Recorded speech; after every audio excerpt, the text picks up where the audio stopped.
台湾看世界，来看乌克兰指控着俄罗斯甲因发射着洲际弹道飞弹。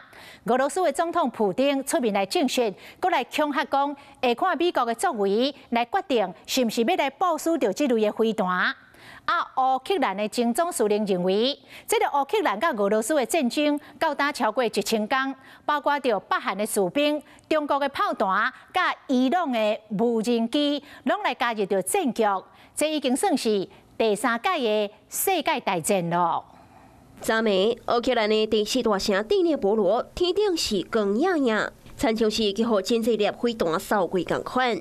俄罗斯总统普京出面证实，这其实是一粒新式中程的弹道飞弹。Повторю, испытания в боевых условиях ракетной системы «Орешник» проводятся нами в ответ на агрессивные действия стран НАТО в отношении России. 美国总统拜登解除限制了后，乌克兰随伫19号发射6粒陆军战术飞弹 ATACMS 攻击俄罗斯。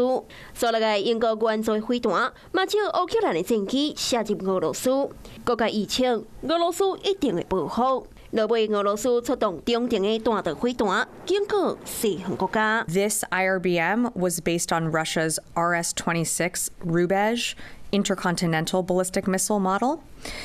In terms of notifications to the United States was pre-notified briefly before the launch. 当乌克兰掠准是一粒洲际弹道飞弹的同时，俄罗斯当局拢急点点。俄罗斯外交部发言人伫咧记者会时阵接到一通电话，为电话中声音，甲伊讲电话是一个查甫人，而且命令伊莫加讲。Да, у меня брифинг.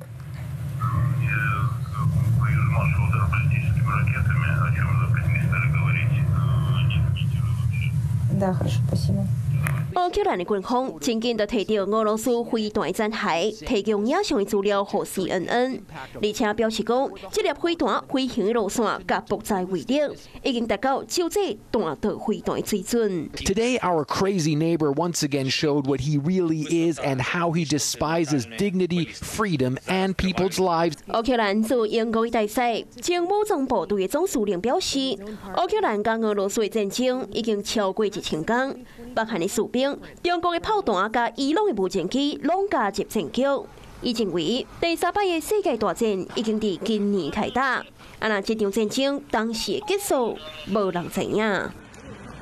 Hello， 我是蒋欣梅，想要抢先掌握最及时的新闻资讯吗？赶快订阅、按赞、开启小铃铛，锁定华视新闻 YouTube 频道。